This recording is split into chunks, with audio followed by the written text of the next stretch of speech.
हे मोदक बघा, हे मोदक आपण बाहेरून आणलेले नाहीये बरं का. हे मोदक आपल्या घरच्या साहित्यातून बनवलेले आहेत. कमी साहित्यात परफेक्ट रेसिपी म्हणजे स्मितल्स किचन. अगदी प्रमाणबद्ध आणि सोपी रेसिपी आहे. हे मोदक बघितले तर नक्कीच तोंडाला पाणी सुटणार आहे अशी रेसिपी. नमस्कार, स्मितल्स किचनमध्ये तुम्हा सर्वांचे मनापासून स्वागत आहे. आज आपण बनवणार आहोत गणपती स्पेशल लापशी मोदक. इथे मी घेतले आहे एक डिशमध्ये दलिया म्हणजेच गव्हाचा जाड भरडा. काही जण त्याला लापशीचा रवाही म्हणतात. त्याचबरोबर एका वाटीमध्ये मी गूळ कापून घेतलेला आहे.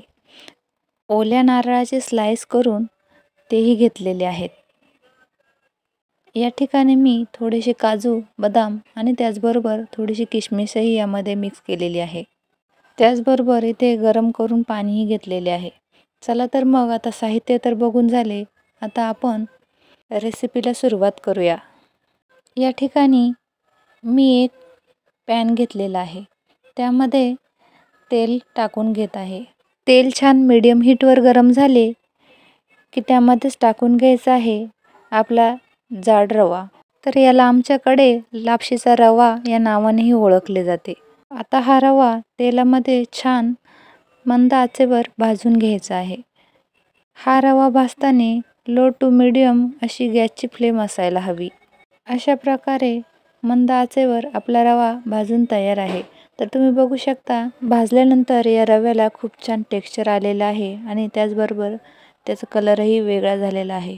आता त्यामध्ये टाकून घेऊया आपण गरम केलेले पाणी आणि पुन्हा एकदा अर्ध्या मिनिटासाठी हा रवा छान एकजीव करून घ्यायचा आहे, म्हणजेच तो हलवून घ्यायचा आहे. त्यानंतर कुकरला झाकण लावून त्याच्या 3 ते 4 शिट्ट्या करून घ्यायच्या आहेत. शिट्ट्या केल्यानंतर ते कुकर थंड होऊ द्यायचं आहे आणि त्यानंतर त्याची वाफ काढून घ्यायची आहे. अशा प्रकारे आपला दलिया आणि हा रवा शिजून तयार आहे. आता हा रवा पुन्हा एकदा छान एकजीव करून घ्यायचा आहे आणि त्याचबरोबर तो शिजलाय की नाही तेही चेक करायचं आहे. आता यामध्ये टाकून घेऊयात आपण स्लाइस केलेले खोबऱ्याचे काप. तर मुख्यतः मी काप हे मुद्दामूनच नंतर टाकलेले आहेत, म्हणजे याला छान ओल्या खोबऱ्याची छान चव येते. आणि पुन्हा एका मिनिटासाठी हे छान एकजीव करून घ्यायचं आहे. आता यामध्येच टाकून घेऊयात 1 वाटी गूळ.